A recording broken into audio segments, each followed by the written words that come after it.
telah terjadi peristiwa kematian Brigadir J pada 8 Juli 2022 di rumah dinas ex Kadifropam Irjen Saudara FS, Jalan Duren 3 nomor 46 Jakarta Selatan. Yang kedua, pembunuhan Brigadir J merupakan extrajudicial killing. Tadi sudah saya sampaikan. Yang ketiga, berdasarkan hasil autopsi pertama dan kedua ditemukan fakta tidak adanya penyiksaan terhadap Brigadir J, melainkan luka tembak. Tadi juga Pak Anam sudah menyampaikan bahwa penyebab kematian adalah 2 luka tembak, yang satu di kepala dan yang satu di dada sebelah kanan. Terus kemudian terdapat dugaan kuat terjadinya peristiwa kekerasan seksual yang dilakukan oleh Brigadir J kepada Saudari PC di Magelang tanggal 7 Juli 2022. Tadi detailnya disampaikan Bu Andi. Kemudian terjadinya obstruction of justice dalam penanganan dan pengungkapan peristiwa kematian Brigadir J. Nah, rekomendasinya sekarang. Hari ini kami menyampaikan rekomendasi khusus kepada teman-teman kepolisian. Nanti akan menyusul juga rekomendasi kepada Presiden dan DPR sesuai dengan Undang-Undang 39 tahun 99.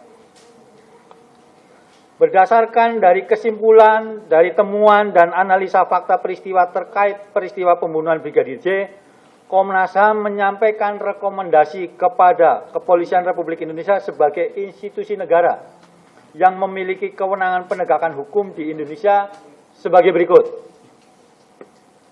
Meminta kepada penyidik untuk menindaklanjuti temuan fakta peristiwa oleh Komnas HAM dan Komnas Perempuan tentu saja dalam proses penegakan hukum dan memastikan proses tersebut berjalan imparsial, bebas dari intervensi, transparan serta akuntabel berbasis scientific crime investigation. Yang kedua, rekomendasinya menindaklanjuti pemeriksaan dugaan kekerasan seksual terhadap Saudari PC di Magelang dengan memperhatikan prinsip-prinsip hak asasi manusia dan kondisi kerentanan khusus. Artinya tadi dugaan kekerasan seksual harus ditindaklanjuti penyidikannya begitu oleh teman-teman kepolisian. Yang ketiga, memastikan penegakan hukum tidak hanya sebatas pelanggaran disiplin atau kode etik saja, tetapi juga dugaan tindak pidana dan tidak hanya terhadap terduga pelakunya saja, tetapi juga semua pihak yang terlibat baik dalam kapasitas membantu maupun turut serta.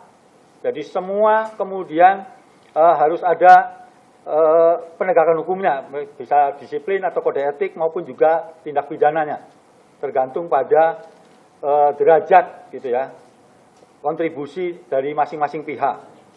Kemudian meminta kepada Inspektorat Khusus untuk memeriksa dugaan pelanggaran etik setiap anggota kepolisian yang terlibat dan menjatuhkan sanksi kepada anggota kepolisian yang terbukti melakukan obstruction of justice dalam penanganan dan pengungkapan peristiwa kematian Brigadir J sesuai dengan Peraturan Kepolisian Nomor 7 Tahun 2022 tentang Kode Etik Profesi dan Kode Etik Kepolisian Negara Republik Indonesia.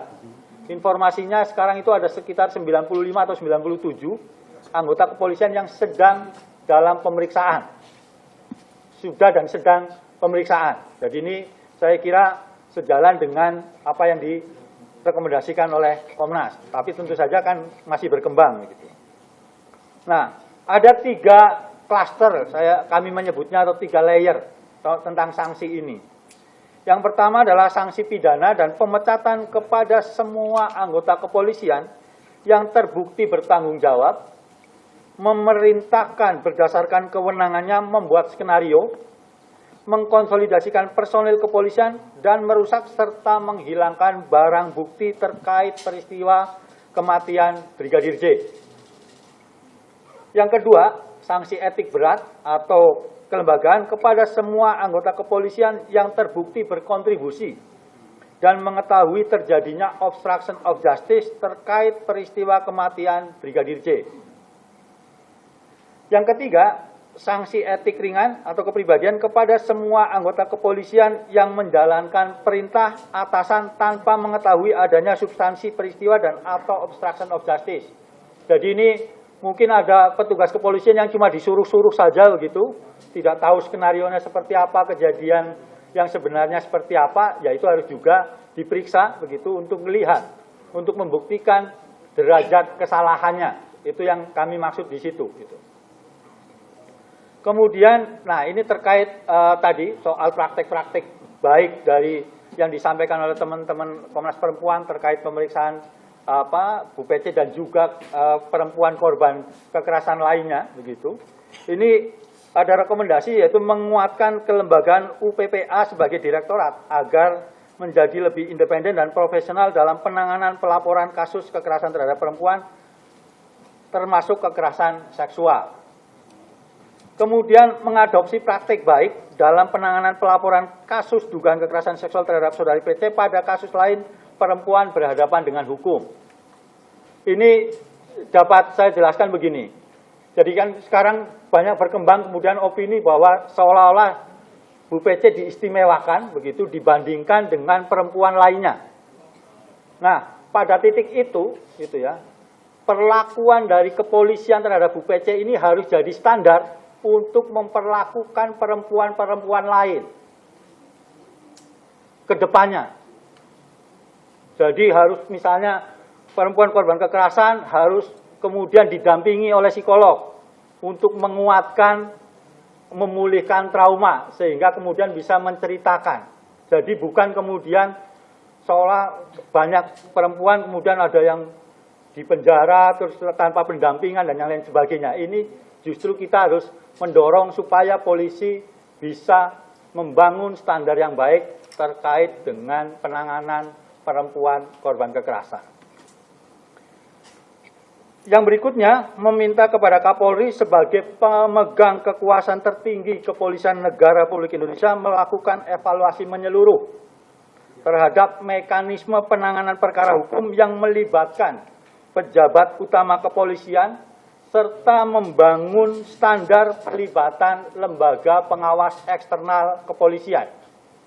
Jadi harus ada standar ketika ada pejabat-pejabat utama kepolisian yang mungkin terkena kasus hukum, meskipun kita semua tentu saja tidak mengharapkan ada peristiwa yang sama atau peristiwa lain kemudian terjadi, dan itu membutuhkan pelibatan lembaga eksternal, harus ada standarnya kira-kira. Seperti apa koordinasinya, kemudian mekanisme kerjasamanya, pelibatannya, dan yang lain sebagainya, tanpa harus mengintervensi proses hukum yang ada di teman-teman kepolisian.